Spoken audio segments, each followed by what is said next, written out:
নাটোরে আসবেন আর কাঁচাগোল্লা খাবেন না, তাই কি হতে পারে? এবার কিন্তু আমি নাটোরের কাঁচাগোল্লা ট্রাই করেছি, সাথে গরুর কালাভুনা, ডাল, ভাজি, দই সব মিলায়ে প্রচুর হোটেলে যেগুলো যেগুলো বিখ্যাত, শুধু সেই খিচুড়িটা বাদে সবই খেয়েছি। প্রিয় বন্ধুরা, ওয়েলকাম টু উত্তরা গণভবন। আমি আছি আজকে নাটোরের উত্তরা গণভবনে। আমার পেছনে যে বিল্ডিংটি দেখতে পাচ্ছ সে রাজবাড়ি, সেই রাজবাড়িতে আজকে আমি তোমাদেরকে ঘুরিয়ে ঘুরিয়ে দেখাবো। সো হ্যালো বন্ধুরা, welcome to my another blog. আর আজকের ব্লগে আমি ঈশ্বরদী থেকে কিভাবে নাটোরের রাজবাড়িতে এলাম সেটাই তোমাদেরকে তুলে ধরবো। আচ্ছা, প্রথমে আমরা ঈশ্বরদী থেকে সরাসরি চলে আসলাম দাসুরিয়া মোড়ে। দাসুরিয়া মোড় থেকে গাড়ি পেয়ে যাই, এখানে 10 মিনিট পরপরই কোনো না কোনো গাড়ি পাওয়াই যায়। তো ঈশ্বরদী থেকে নাটোরের ভাড়া পড়েছে 90 টাকা করে। সকাল সকাল রওনা হয় বাড়ি থেকে, নাস্তা না করে আসায় নাটোরের বিখ্যাত প্রচুর হোটেলে সকালের নাস্তাটি আমরা সেরে নিই। সকালের নাস্তাতে ছিল ডিম পোস্ট, ডাল ভাজি, পরোটা, মিষ্টি। প্রচুর হোটেলে সকালের নাস্তাটি সেরে আমরা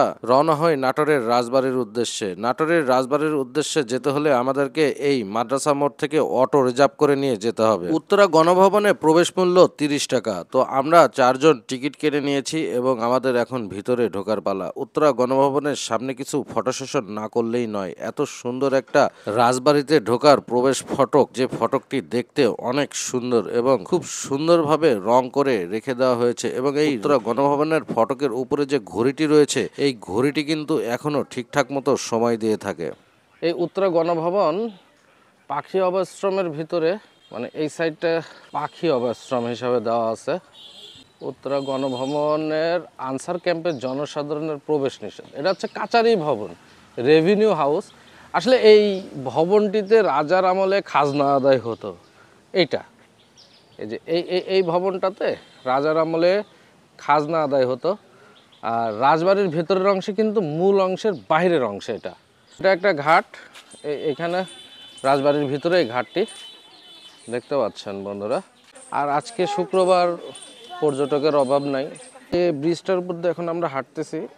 এই ব্রিজটা কিন্তু মানে এক সময় হচ্ছে এমন একটা ক্যানেল ছিল যে শত্রুরা আসলে এই দুই পাশের ব্রিজ উঠে যেত, অর্থাৎ লন্ডনের যে ব্রিজটার মতো উঠে যেত। বন্ধুরা, রাজবাড়িতে প্রবেশ করেই প্রথমেই একটা বাগান পড়বে আপনাদের। বাগানটা পাড়ি দিয়ে সামনে একটা জেলখানা দেখতে পারবেন। জেলখানার সামনে একটি পুরাতন কামানও দেখতে পারবেন এবং সেই সময়ের অপরাধীদের এই জেলখানায় রাখা হতো। তো চলুন বন্ধুরা, এখন আমি আপনাদেরকে এই রাজবাড়ির ভিতরের যে একটি চিড়িয়াখানা রয়েছে সেটি দেখানোর চেষ্টা করব। এই সাইডটা হচ্ছে দর্শনার্থীরা আসে, কিছু চিত্রল হরিণ আছে এখানে। এই আসো, এই হরিণ আসো। দেখুন বন্ধুরা, মূল রাজবাড়ির আর কি অংশ। আর এই যে হরিণ চলে এসেছে আমাদের সঙ্গে আজকে খুদে পর্যটক ধ্রুব। উত্তরা গণভবনের রাজার যে মেইন প্যালেস, এই সেই প্যালেস। আর এইখানেই মানুষ প্রচুর পরিমাণে ভিজিটে আসে, পর্যটকরা আসে। দেখতে পাচ্ছ বন্ধুরা, এই সেই জায়গা। আর এইটাই হচ্ছে সেই রাজবাড়ি।